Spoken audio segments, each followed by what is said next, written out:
有冇發現自己去到本書嘅第幾忽啊？而家我發現咧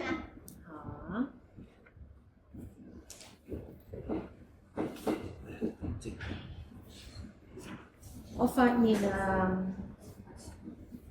個 layout 喺個 Kindle 咧有少少同個書 print 出嚟唔係幾一樣。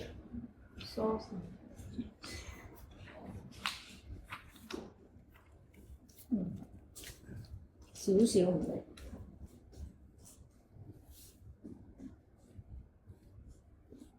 有冇特別問題？我哋今日係要講呢個 habits。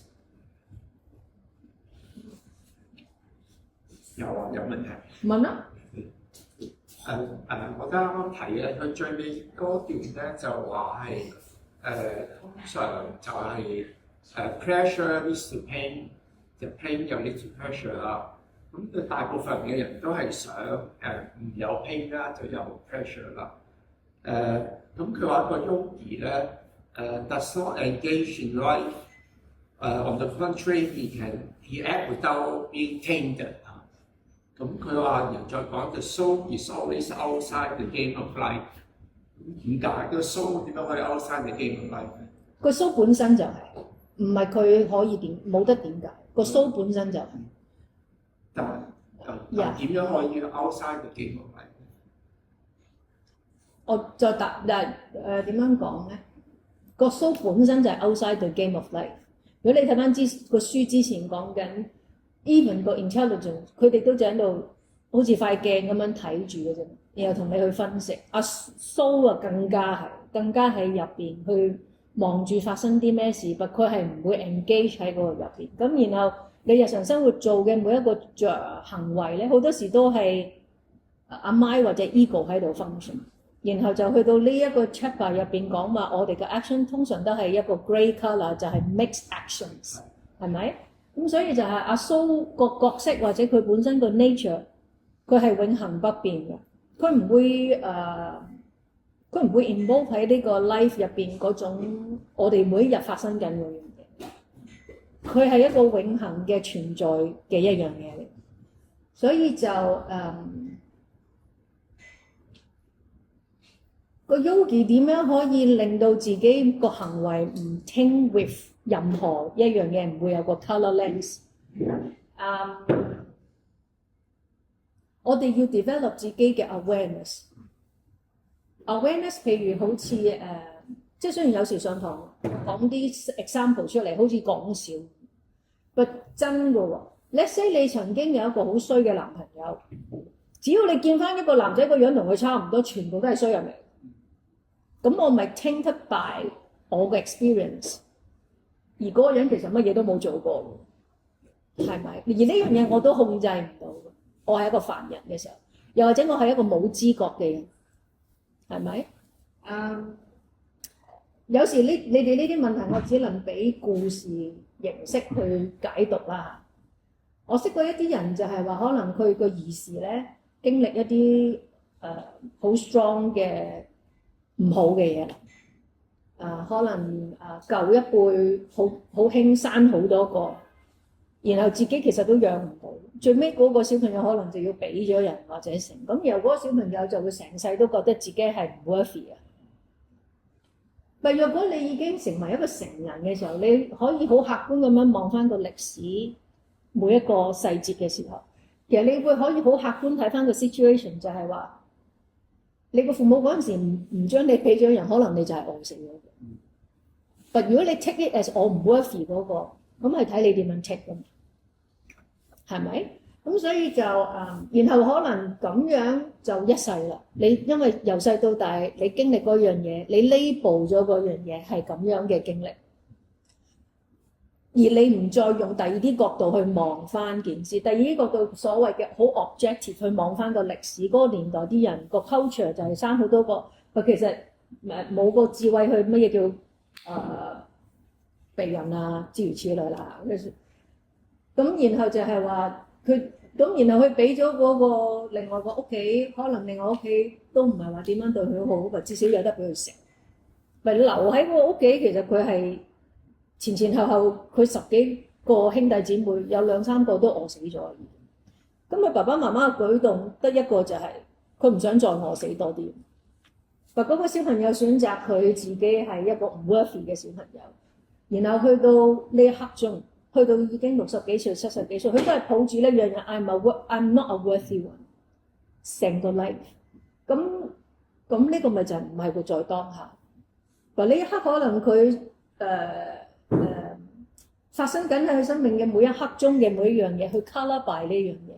所以無論佢有幾開心嘅嘢發生，佢都係覺得我唔係一個嘅負擔，已經即係好似本書入邊講海底嗰個沙已經堆到好高。而我自己覺得，即係書入邊講嗰樣嘢就係，如果你不停咁樣經歷同一樣嘢好多次，咁呢樣嘢就成為一個山丘，令到每一次發生你都會有同一個唔關事嘅 reaction。個書就係講阿媽叫你去食飯，只不過阿媽可能平時都叫你去做好多嘢，所以結果阿媽叫你食飯嘅時候都變成一個好厭煩嘅一句嘢，係咪？咁問題就係，我覺得又或者我嘅觀察，最痛苦有時係自己將痛苦嗰樣嘢用我哋個 memory 喺一個腦入邊 repeat 109000次。我唔知你明唔明我講咩？將你自己唔開心嘅嘢喺自己個腦入邊 repeat 啊，而唔係你呢一刻存在緊，繼續受緊嗰個苦，而係你唔肯放低嗰一刻嘅痛苦，或者嗰個人點樣對你唔好，因為人哋對你唔好，你有冇得可以放低嘅嘢，自己行自己嘅路？呢個我明白係要 strength。幾時我哋先可以叫自己行翻出嚟咧？係啦 ，OK。我明白，當然嗰個經歷有幾痛苦，冇人可以攞個秤去同你稱，係你決定佢有幾傷害你，可以有幾深。而最深我見到最跳唔出嚟嘅係自己結一個繭喺嗰個痛苦入邊。嗰個痛苦我承認係好痛苦，嗰個 moment。But 你望翻一啲比較有智慧嘅靈魂咧，即係好似阿甘地，係啦，甘地由細到大都你冇見過佢幸福過㗎啦。佢都可以企出嚟去為人哋做一啲嘢，佢冇將佢個痛苦自己放大，佢知道自己嘅痛苦人哋都痛苦緊。Let's walk together， 我哋仲有啲乜嘢可以做多啲？係咯，咁然後去到話一個 yogi 咧，我會覺得我哋不停喺度做就係乜嘢叫做當下，乜嘢係呢一個 moment。當呢一樣嘢變得好清晰嘅時候，你先會有個能力將自己拉離開你嘅過去。即係好似你問，即係如果你從來都唔知咩叫當下，你而家聽緊我講嘢，你哋可能就唔知做啲乜咁樣嘅時候，乜嘢係個當下？當下我淨係做呢一樣嘢，我喺度講緊呢一句説話，我呼吸緊呢一啖空氣，我好清澈咁樣感覺到自己嗰個當下，我先有嗰個能力將自己拉離開我個過去嘅經歷。如果唔係活在當下，幾容易講啊，幾 beautiful 啊。OK， 你離開到一下，你活咗當下有1秒、5秒、10秒，頭到啦，幾多分鐘？即係我哋練嘅嘢，點解我哋會選擇喺個動作要停耐啲？就係嗰個當下嘅感覺要作入去你個 consciousness 嗰度。如果唔係你點樣？即係咪我攞本經書出嚟同你講活在當下有幾好，然後你就活在當下？我都想咁簡單。問題若果係用你嘅身體配合你嘅心意，加埋你個呼吸，你去 experience 呢一刻，我係咪我個中間？我 balance on my head and my balance， 所有嘅加埋一齊，令到你體會活在當下嗰個平衡同埋嗰個舒適感。當然你個動作好 struggle 嘅時候，都係一個當下嘅感覺嚟嘅，得唔得？咁嗰個唔係幾舒適喺個體式入邊嗰個感覺，都係一個活生生嘅感覺嚟㗎。而嗰啲感覺你越多，你越儲得多，好似杯姨講，我有唔好嘅一啲嘢，然後我點樣 develop 一啲好嘅嘢，或者一個由唔好嘅 habit，我要將佢變成好，其實我有過程㗎。咁我攞啲乜嘢去堆一個好嘅 memory 咧？如果我個 reaction 係因為我唔好嘅 memory 嗰個山好高，除咗我要想佢冇，其實你好難令到佢冇，發生咗佢發生咗。我調翻轉，我點樣好積極咁樣 develop 一啲好嘅嘢，然後去代替咗嗰樣嘢。我唔覺得我哋唔好嘅經歷應該忘記佢或者拆咗。但每一次唔好嘅經歷都會係一個養分，令到你成為今日嘅自己。但若果唔好嘅嘢發生喺你身上，你選擇將佢陪你過一世，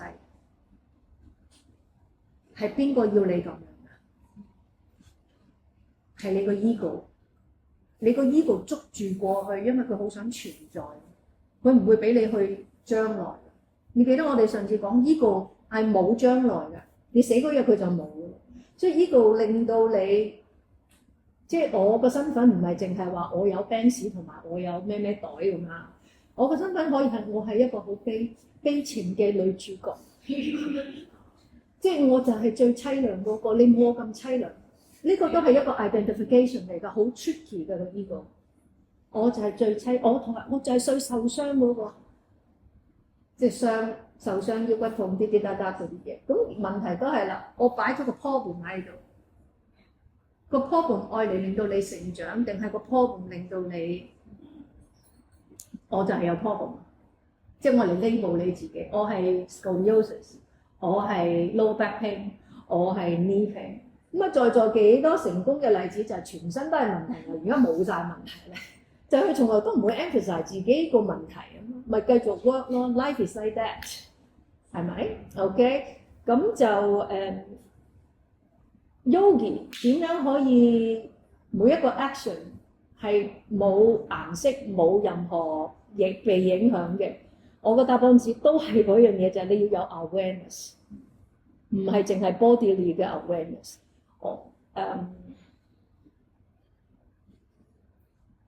個 awareness of 我做呢樣嘢係因為點解？幾乎係每一個 action 你都會問下自己，你先會 find out 我呢一刻個 action， 我個動機係咪好 pure 啊？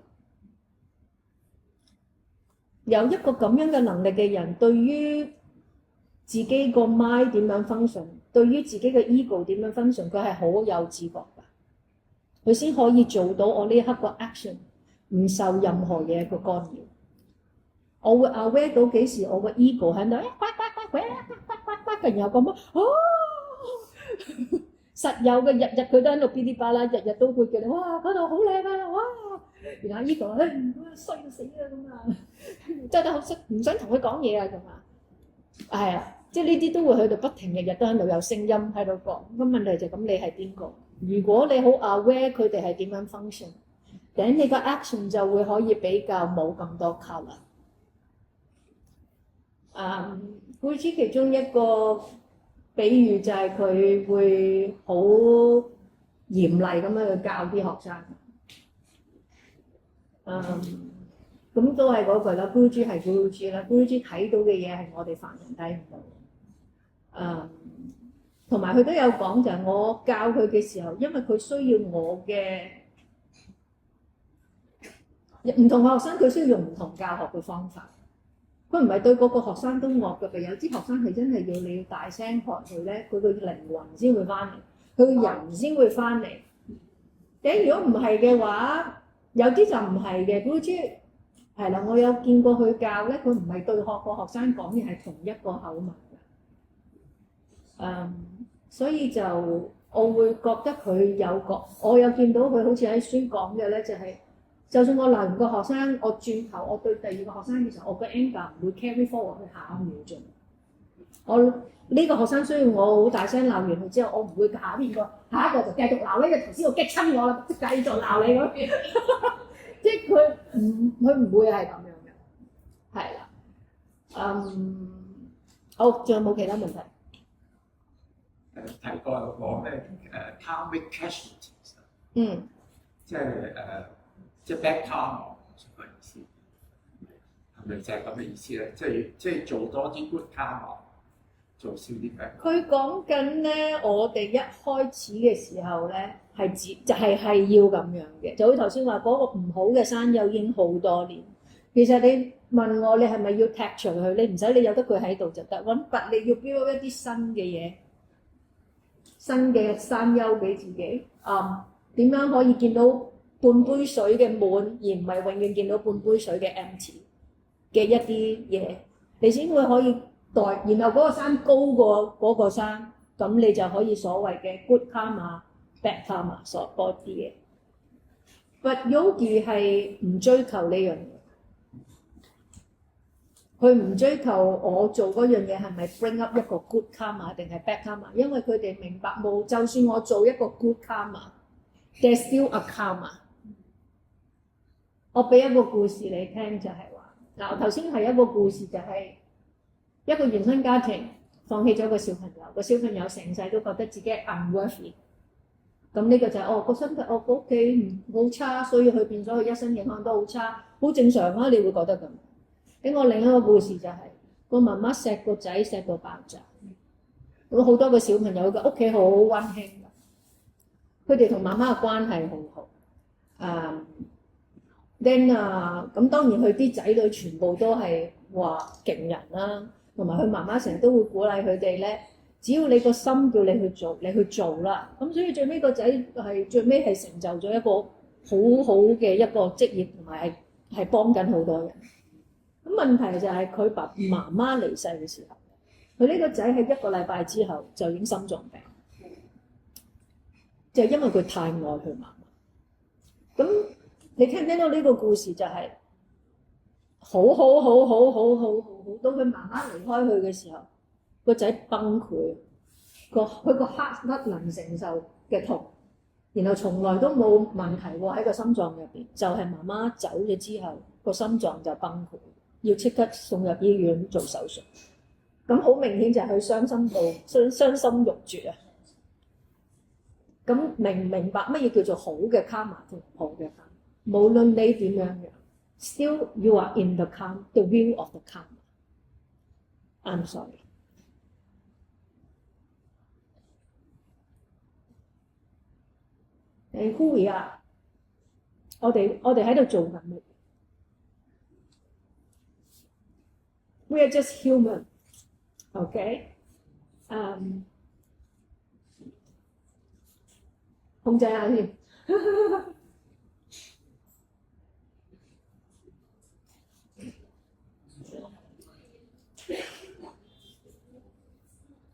個故事主要就係想講好嘅 karma 同唔好嘅 karma。一個 yogi 係唔追求，佢追求當下我需要做啲乜。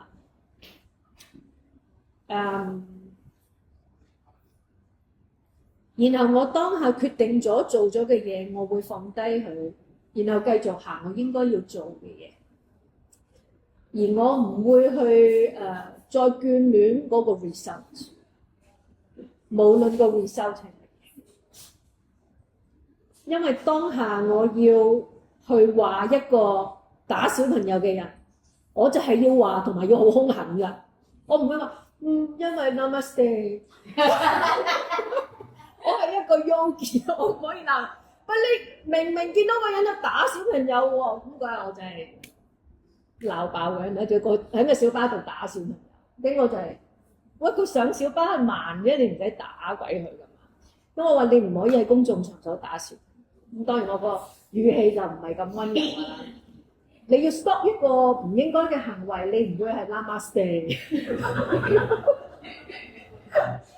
等你個當下，你知道 I really don't know。